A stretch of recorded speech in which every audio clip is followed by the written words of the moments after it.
अभी हाल में ही 17वीं लोकसभा का आखिरी सेशन खत्म हुआ है। ऐसे में इससे जुड़ा एक डेटा सामने आया है। इस डेटा के अकॉर्डिंग जो भी टोटल सांसद हैं यानी 543 सांसद में 9 सांसद ऐसे हैं जिन्होंने कुछ भी नहीं बोला, और इसमें 2 बॉलीवुड के गूंगे एक्टर भी शामिल हैं जो बोल तो सकते हैं लेकिन संसद भवन में चुप्पी साध जाते हैं। एक्चुअली बॉलीवुड इंडस्ट्री में कई सारे स्टार ऐसे हैं जिन्होंने अपने कैरियर में फिल्मों के अलावा पॉलिटिक्स में भी इंटरेस्ट दिखाया और बाद में अपनी पॉपुलैरिटी के दम पर चुनाव जीत भी गए, लेकिन पॉलिटिक्स में जीरो साबित हुए। न तो पब्लिक के किसी काम आए, न ही संसद में कोई बड़ा मुद्दा उठाया। ऐसे में 2 एक्टर का जो नाम सामने आया है वो है सनी देओल और शत्रुघ्न सिन्हा। शत्रुघ्न सिन्हा तो अपने पुराने जमाने के एक्टर हैं, काफ़ी टाइम से पॉलिटिक्स कर रहे हैं। अगर आज नहीं बोलते तो कभी न कभी बोलते रहे हैं, लेकिन सनी देओल तो कभी भी कुछ नहीं बोलते। यहाँ तक कि गुरदासपुर में उनके खिलाफ पोस्टर लग चुके हैं जहाँ पर वो गायब, लापता, वांटेड के नाम से पॉपुलर हैं। वहाँ की जनता कहती सनी देओल चुनाव जीतने के बाद गुरदासपुर ना तो आते हैं ना ही कोई विकास काम करते हैं। हमारे वोट को इस्तेमाल करके चुनाव जीत गए, अपने पब्लिक फायदे को अंजाम दिया और हमारे से दूर हो गए।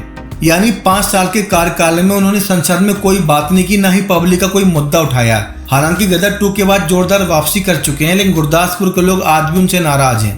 कहने को वो बीजेपी पार्टी का हिस्सा हैं, गुरदासपुर से सांसद भी है, उसके बावजूद वो पब्लिक को लेकर कोई इनिशिएटिव नहीं लेते। जबकि शत्रुघ्न सिन्हा भी सदन में पूरी तरह खामोश रहते हैं। उनका डायलॉग खामोश आजकल उन्हीं पर लागू हो रहा है। वो आसन बोल से सांसद हैं, लेकिन उनका नाम भी इसी लिस्ट में आता है जो पॉलिटिक्स के नाम पर जीरो साबित होते हैं। हालांकि इस पूरे मामले में सनी देओल ने सफाई दी थी और कहा था पॉलिटिक्स की दुनिया उनकी नहीं है। मैं मानता हूँ मेरी सदन में मौजूदगी बहुत कम रही है और ये अच्छी बात नहीं है, फिर भी जब मैंने पॉलिटिक्स में एंटर किया था मुझे पता नहीं था ये दुनिया क्या होने वाली है, और अब मुझे एहसास होता है कि पॉलिटिक्स मेरे बस की बात नहीं है।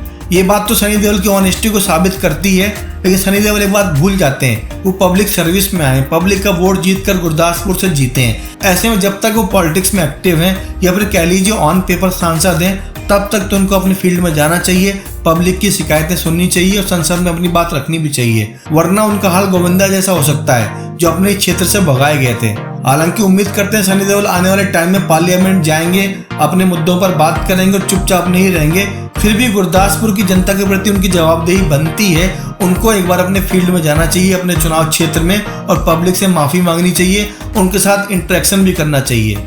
बाकी कमेंट बॉक्स में आप बताइए सनी देओल का पूरा रवैया बेहतर है या फिर गलत, बिकॉज आप चुनाव जीत तो जाते हैं बट पब्लिक को दिखाई नहीं देते। तो एक्टर्स को पॉलिटिक्स में आना चाहिए या फिर नहीं, ये भी अलग मुद्दा है, बट कमेंट बॉक्स में अपनी राय जरूर दीजिए। शत्रुघ्न सिन्हा सनी देओल को लेकर आप क्या सोचते हैं।